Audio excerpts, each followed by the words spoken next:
Okay, so this is Maths Paper 2, November 2022. Question number 1. It says, an investor took a loan from a bank that charged interest.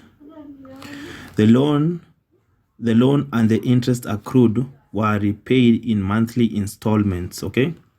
The investor repaid 1,500 in the first month, and in each subsequent month, the installments were reducing by 50 shillings until the loan was fully repaid. Determine the maximum amount that may be paid for the loan. So you might think the formula was somewhere probably in the financial sector of the syllabus, but we were supposed to actually use an arithmetic series here. So if you're to use an arithmetic series, it says the equation goes like this.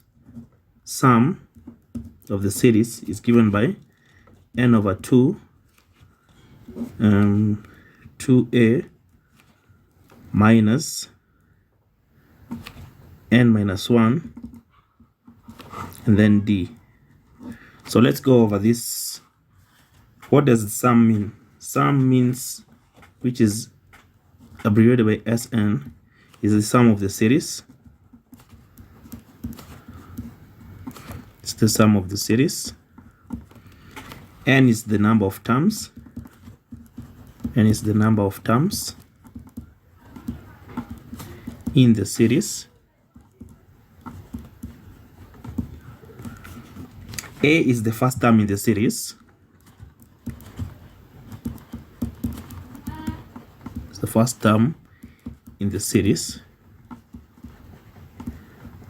Finally, D is the common difference in the series.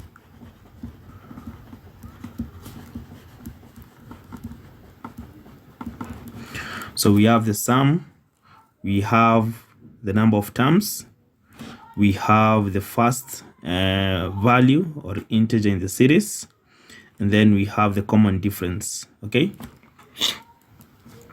so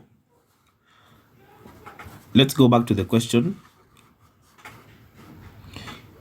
You can see that it's talking about an investor that took a loan from a bank that charged interest. Okay,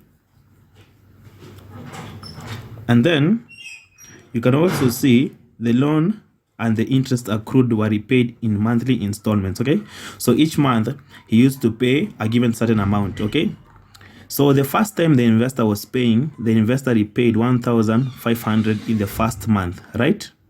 The investor paid 1,500 in the first month, and in each subsequent month the installments were reducing by 50. So what they are trying to tell us is, in the first month he paid 1,500, in the second month he paid 1,450, in the third month he paid 1,400, and so on and so forth. So you can see this is a series. Okay, so we want to know the sum until we get to 50, not to 0, because now there's nothing adding to 0. We can't add to 0, right? So we'll get up to 50. So you find that we're going to use this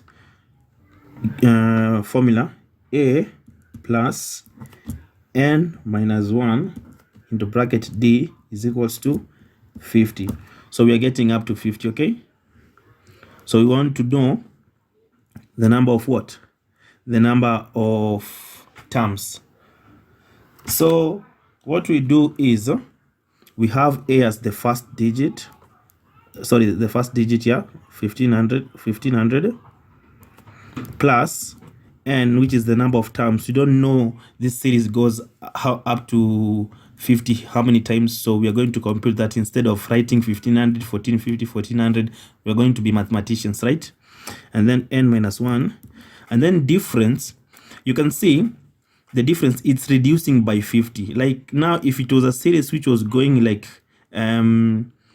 let's say 50, 100, 150, the difference will be 50.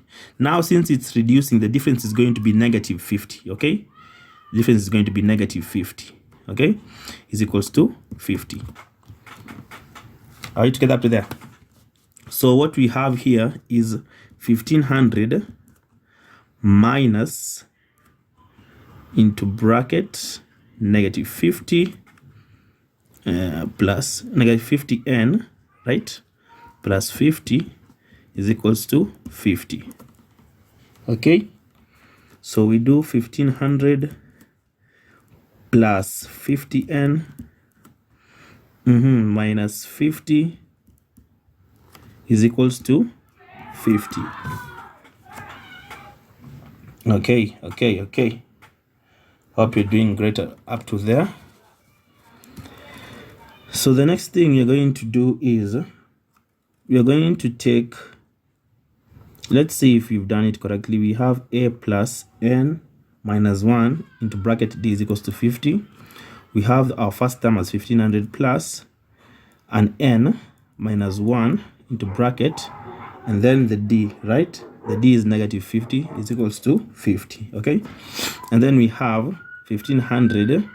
This is plus. Yes, this is what I was looking for.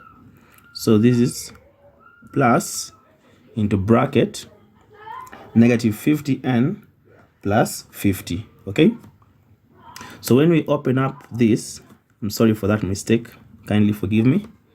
So when we open up this, we're going to get 1500. I'm usually very clumsy when it comes to math. When we open up 1500, we have 1500 minus 50n, right, plus 50 is equals to 50. So what do? We take the like terms and we put them together. We're going to have 50n on one side, and then we're going to have 50 minus 50 is negative 50 here, 50 minus this 50 minus 1500. Okay, that gives us 50n is equals to 1500. Okay, so divide by 50, so n gives us 30. So we have 30 terms moving from 1500 to 50. Those are 30 terms. Okay, we're not moving up to 0, because now when we get to 0, if you say we want to add 0, there's nothing to add there. Okay, that's also the catch. Now let's go back to our question. Let me get another paper. Let's go back to our question. So our question, we are going to be using this. We've already gotten n, we've already gotten d, right? Now it's just, and we have a, so it's just fixing the rest into the equation. So we're going to say the sum is given by the number of terms, which is 30 divided by 2 all over 2 multiplied by our a is 1500 because that's the first term, minus what is our n? Our n is 30, right? Minus 1. What's our d? I hope you remember. Our d was supposed to be negative 50. Not positive 50, but negative 50. Okay? So let's do this. Is 15. This is going to give us what? It's going to give us 3000. 3000 minus into bracket. So negative 50 multiplied by 30, that gives us negative 1500, right? 1500. Then negative 50 multiplied by 1, that gives us positive 50. Positive 50. I hope I'm correct. Okay. So from there now, where do we head to? We close the bracket here, and now we have our 15 into bracket 3000 minus into bracket 1450. Minus 1450, sorry, not 1450, minus 1450 here. Okay, so that says we have 15 into bracket 3000 plus 1450, that's 4450 if I'm not wrong. And then now we multiply by 15. 4450 multiplied by 15 gives us 66,750 Kenya shillings. So that's how you were to do that question. You can just go and see the formula. Once you get the formula, and it becomes easy. Okay. Yes.